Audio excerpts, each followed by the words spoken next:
En un lieu pas si lointain, en un temps pas si ancien, il existait un petit village niché au creux de douces collines verdoyantes, comme un secret bien gardé par la nature.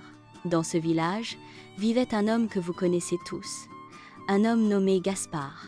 Gaspard ne possédait ni château ni fortune, mais il détenait un trésor bien plus précieux, un rire clair comme l'eau d'un ruisseau et un cœur simple comme un grain de blé. Sa vie était un poème bien rythmé, qui commençait avec le premier baiser du soleil sur la cime des arbres et s'achevait avec le dernier murmure du vent dans les vignes. Sa journée débutait par une conversation malicieuse avec son fidèle âne, Martin, dont Gaspard jurait qu'il comprenait la sagesse du monde mieux que n'importe quel érudit. Ils partaient ensemble, ces deux amis, vers le petit lopin de terre que Gaspard cultivait. Là, entre les noyers et les rangs de vignes, Gaspard trouvait le sens de son existence. Son bonheur résidait dans les choses que l'argent n'achète pas, le contact de la terre humide, l'odeur du foin coupé et le goût du pain que sa tendre épouse, Manon, cuisait chaque jour. Sa vie était une symphonie de paix jouée sur les cordes du contentement. Mais, comme c'est souvent le cas dans la vie, même les plus belles mélodies peuvent être troublées par une fausse note. Et une nuit, alors que le village tout entier était plongé dans un sommeil profond, un visiteur importun, un invité silencieux et glacial, se glissa dans le lit de Gaspard pour y souffler la bougie de sa tranquillité. Ce visiteur s'appelait l'insomnie. Au début, Gaspard n'y prêta guère attention. Il s'allongea comme chaque soir, fermant les yeux, attendant que le navire des rêves l'emporte vers ses rivages lointains. Mais le navire ne vint pas. Les minutes s'écoulèrent, lentes et tourmentées, chaque minute semblant durer une éternité. Il se mit à écouter, à entendre les sons qu'il n'avait jamais remarqués auparavant. Les battements de son propre cœur résonnaient à ses oreilles comme des tambours funèbres, le craquement d'une poutre dans le grenier ressemblait au gémissement d'une âme en peine, et le chant du grillon derrière la fenêtre s'était transformé en un bruit strident qui lui transperçait le crâne. L'anxiété, cette vipère sournoise, commença à s'enrouler autour de son esprit. « Pourquoi ne suis-je pas en train de dormir ?» se demanda-t-il. « Suis-je malade? Ou ai-je fait quelque chose de mal aujourd'hui? Je dois me lever tôt demain. La vigne attend. » À chaque pensée, le sommeil s'éloignait un peu plus, tel un oiseau effarouché. Et lorsque les premières lueurs de l'aube se faufilèrent par la fenêtre, les yeux de Gaspard étaient toujours ouverts, fixant le vide, son visage portant déjà la carte de la fatigue et de la confusion. Ce ne fut pas une nuit passagère, mais le début d'une longue guerre. Nuit après nuit, Gaspard luttait contre les ombres sur son lit et sortait de la bataille chaque matin, vaincu et épuisé. Son rire s'était terni. Au marché, alors qu'il pesait des légumes, la somnolence le terrassa un instant, et les pommes de terre roulèrent sur le sol comme des larmes pleurant son état. Même son âne Martin le regardait de ses grands yeux tristes, comme pour lui dire « Que t'arrive-t-il, mon ami ?» Gaspard comprit qu'il était au bord du précipice et qu'il devait trouver un pont pour rejoindre la rive du sommeil. C'est ainsi qu'un matin blême, après une nouvelle nuit de défaite, Gaspard entreprit son voyage, une quête pour trouver le remède perdu, en allant voir ceux qu'il pensait être les gardiens des secrets de la nuit. Sa première destination fut l'officine de maître Guillaume, l'apothicaire du village, qui trônait au milieu de ses parchemins et de l'odeur entêtante des herbes séchées. Le vieil homme écouta la plainte de Gaspard, en hochant lentement la tête, avec une sagesse affectée. « Ah, votre cas est très clair, mon bon Gaspard. C'est une bataille entre les humeurs. Votre chaud et sec est en conflit avec l'humide et froid de votre esprit. Les esprits de la nuit, mon enfant, profitent de ce déséquilibre pour perturber vos songes. » Puis l'apothicaire frappa la table de sa paume. « La solution réside dans le bain de purification. Vous devez cueillir 7 herbes sacrées, dont la précieuse verveine de la Saint-Jean, les faire bouillir à minuit précis, et vous imprégner de la vapeur sacrée qui en chassera les mauvais esprits. » Gaspard passa sa journée à chercher ces herbes. Le soir venu, il fit chauffer l'eau. Mais au moment où il se pencha au-dessus du chaudron pour inhaler la vapeur sacrée, la chaleur brûlante le fit sursauter. Il trébucha, renversant le chaudron dans un grand fracas, et une vague d'eau bouillante inonda le sol de la cuisine, libérant un nuage de vapeur qui sentait l'herbe brûlée. Gaspard sortit de cette expérience en toussant, le cœur battant et plus éveillé que jamais.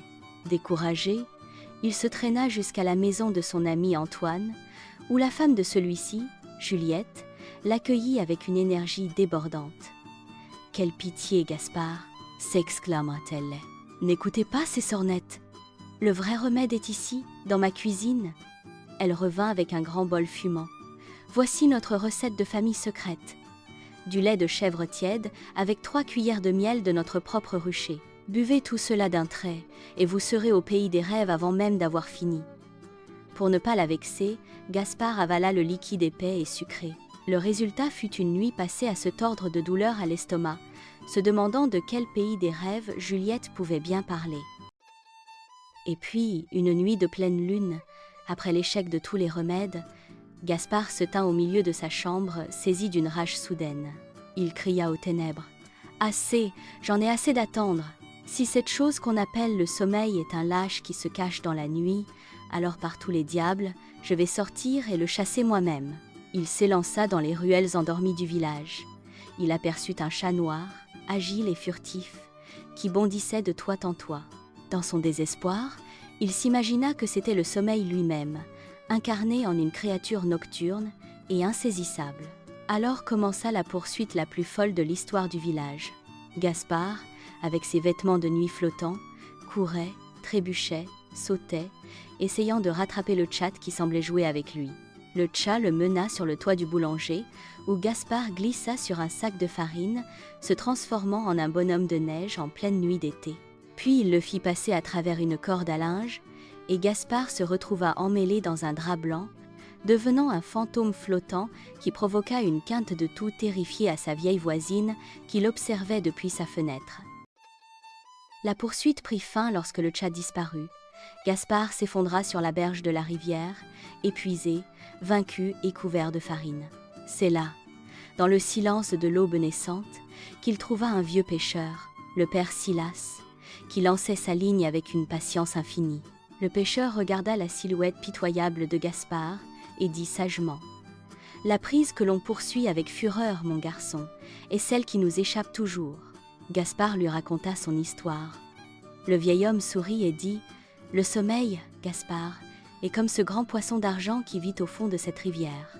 J'ai passé ma jeunesse à essayer de l'attraper de force, en ramant comme un fou et en frappant l'eau. Il était toujours plus rapide. Je n'ai réussi à l'apercevoir que lorsque j'ai appris à être calme. Maintenant je viens, je lance ma ligne et j'attends. Je ne pense pas au poisson. J'apprécie le murmure de l'eau et l'éclat des étoiles. Parfois il vient, parfois non, mais je rentre chez moi en paix dans les 2 cas. Cesse de pourchasser le sommeil, Gaspard. Contente-toi de lui préparer une place tranquille dans ton âme, et tu verras qu'il viendra s'y reposer quand il se sentira en sécurité. » Les paroles du pêcheur touchèrent profondément Gaspard. Il s'allongea sous un vieux chêne et ferma les yeux, non pas pour forcer le sommeil à venir, mais simplement pour reposer son corps fatigué. Et pour la première fois depuis des semaines, sans planifier ni essayer, Gaspard traversa ce pont invisible entre la veille et le rêve, et sombra dans un sommeil si profond que seul le soleil du matin put l'en tirer. Mais la guerre de Gaspard n'était pas terminée, car l'esprit humain est un adversaire têtu, et dès que le soir suivant tomba, la vieille angoisse revint murmurer à son oreille. « Vais-je dormir ce soir comme la nuit dernière ?» Et, avec cette seule question, l'insomnie frappa de nouveau à sa porte. Sa quête absurde de solutions magiques reprit. Au marché, il écouta un bonimenteur à la voix de crécelle qui vantait les mérites de son oreiller des songes paisibles, prétendument rembourré de plumes de griffon et d'herbes des montagnes enchantées. Gaspard l'acheta avec ses dernières pièces, pour découvrir durant la nuit qu'il était la source de démangeaisons, d'éternuements et d'une vague odeur de poulailler. Puis il alla voir un ébéniste, un artiste, et lui commanda un lit confortable. L'artisan lui fabriqua un chef-d'œuvre de bois sculpté, mais le lit était si petit que Gaspard devait y dormir en diagonale, les pieds ballants dans le vide. L'arrêt final, et le plus étrange, fut le cabinet du médecin du village, un homme maigre aux yeux exorbités, dont le bureau ressemblait à un musée de l'étrange. Après avoir examiné la langue de Gaspard, le médecin s'écria « J'ai trouvé, c'est un cas rare de stagnation énergétique dans les membres inférieurs. Le remède est simple et puissant. Chaque soir, avant de vous coucher, vous devrez sauter à cloche-pied autour du grand mûrier de votre jardin 7 fois, tout en chantant une vieille comptine sur la vendange. » Cette nuit-là, Gaspard devint la risée du village, sautillant, tournant et chantant à tue-tête sous le regard amusé des enfants qui l'imitaient en riant. Il était épuisé et endolori, mais il réussit à dormir, terrassé par l'épuisement. Le lendemain, alors qu'il revenait des champs en boitillant, il rencontra un berger nommé Étienne, qui semblait encore plus fatigué que lui. Ils engagèrent la conversation et Gaspard découvrit qu'Étienne souffrait aussi d'insomnie. « J'ai essayé de compter mes moutons pour m'endormir, » bâilla le berger. « Mais j'ai commencé à m'inquiéter pour chacun d'eux. Le petit flocon a-t-il froid ? La vieille douce a-t-elle bien mangé ? J'ai fini par passer la nuit à réfléchir à leurs problèmes existentiels. » Pour la première fois depuis le début de son calvaire, Gaspard éclata d'un rire sincère et profond. Ils rirent tous les deux, de l'absurdité de leur souffrance, des moutons anxieux et des sots autour d'un arbre. Dans la chaleur de cette camaraderie, adossés à un gros rocher, ils trouvèrent le repos qui les fuyait et s'assoupirent d'un sommeil court et réparateur. Il cessa de combattre l'insomnie, il cessa d'en avoir peur. Il l'accepta, comme une partie de la nuit, comme une ombre dont il ne pouvait fuir. Et à cet instant précis, cet instant d'abandon total, cet instant de lâcher-prise, la magie opéra. Il sentit le sommeil s'approcher, non pas comme un intrus, mais comme un vieil ami revenant d'un long voyage. Le sommeil n'était pas une chose qu'il devait prendre, mais une grâce qui se donnait à lui. Gaspard comprit enfin les paroles du pêcheur. Il avait cessé de pourchasser le poisson d'argent, alors celui-ci était venu à lui, et nageait maintenant paisiblement dans le lac tranquille de son âme. À partir de cette nuit, Gaspard devint un homme différent. Il ne cherchait plus de solution à l'extérieur, car il avait trouvé la paix à l'intérieur. Il s'asseyait avec ses voisins non plus pour leur demander des remèdes, mais pour partager avec eux le silence. Il invita l'apothicaire à fermer ses livres pour écouter le chant des oiseaux. Il apprit à ses amis que le repos ne se trouve ni dans les herbes ni dans les oreillers, mais dans un moment de calme que l'on s'offre à soi-même. Ainsi se termina la guerre de Gaspard contre la nuit, non par une victoire, mais par un traité de paix. Et il dormit chaque nuit d'un sommeil profond, non pas parce qu'il avait trouvé le remède, mais parce qu'il avait réalisé que la véritable maladie avait toujours été la quête désespérée d'un remède.